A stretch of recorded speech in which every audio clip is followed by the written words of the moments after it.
Монгол Улсын их хурлын дэд дарга эрхэм гишүүдээ. Монгол банк 2026 онд мөнгөний бодлогын хамгийн гол зорилго болох төгрөгийн доктортой байдлыг хангахын тулд инфляцийг 5 дээр нэмэх хасах 2% онолох, валютын ханшийг уян хатан суурь нөхцөлд нийцсэн түвшинд хадгалах гэсэн зорилтуудыг дэвшүүлжээ. Энийн онолын хувьд зөв боловч жил бүр давтагддаг хамгийн гол нь бодит эдийн засгийн нөхцөл, төсвийн төлөлтийн орчинд хэрэгжих магадлал багтаа зорилтууд болжээ. Өнгөрсөн хугацаанд Монгол банк дунд хугацаанд инфляцийг 5-6% тогтворжуулах зорилт тавьсан боловч 2025 онд хагас жилийн байдлаар 9 орчим хувьтай хэвээр байна. 2024-өөс 2025 онд төрөөс хэрэгжүүлсэн өргөн цар хүрээтэй зарлагын өсөлт болон дотоод хэрэглээний зээлийн огцом өсөлт эрэлтийн шалтгаантай инфляцийг өдөөж төгрөгийн ханшийг сулруулсан. Сонгуул өгтөн эрх баригчдын хэрэгжүүлсэн элдв хөнгөлөлтөй зээлийн хөтөлбөрүүд түүнийг идэвхгүйгээр аялдан дагсан Төв банкны үйл ажиллагаа, мөнгөний бодлогын хоцорсон хариу үйлдэл зэрэг нь үнийн өсөлтийг өдөөж ард иргэд бизнес эрхлэгчдийн нуруунд дээр далд татвар болон бууж байна.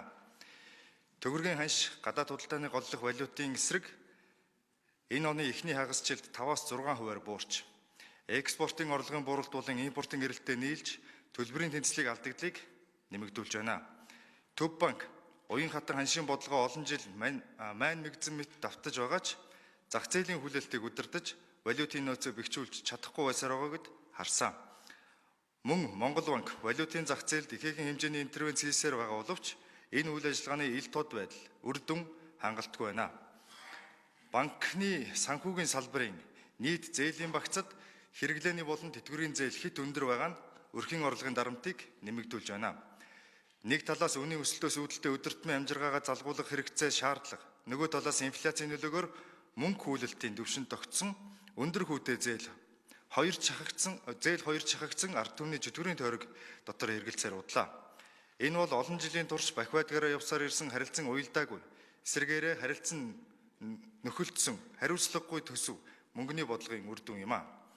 Төв банк мөнгөний бодлогын танилцуулгадаа олон нийттэй харилцаагаа сайжруулна гэж тусгасан боловч энэ нь зах зээл дэх итгэлцлийг сэргээх хүлээлтийг удирдахад хангалтгүй байна. Бодлогын шийдвэрийн протокол, санал хураалтын дүн, инфляцийн төсөөллийн наривчлал зэрэг тодорхой мэдээллийг нийтэд ил тод болгодог олон улсын сайн жишгийг нэвтрүүлэх шаардлагатай байсаар байна.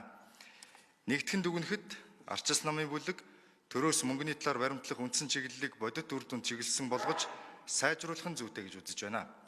Дараах 3 чиглэлээр юун төрөнд шинжилэл хийх шаардлагатай. Үүнд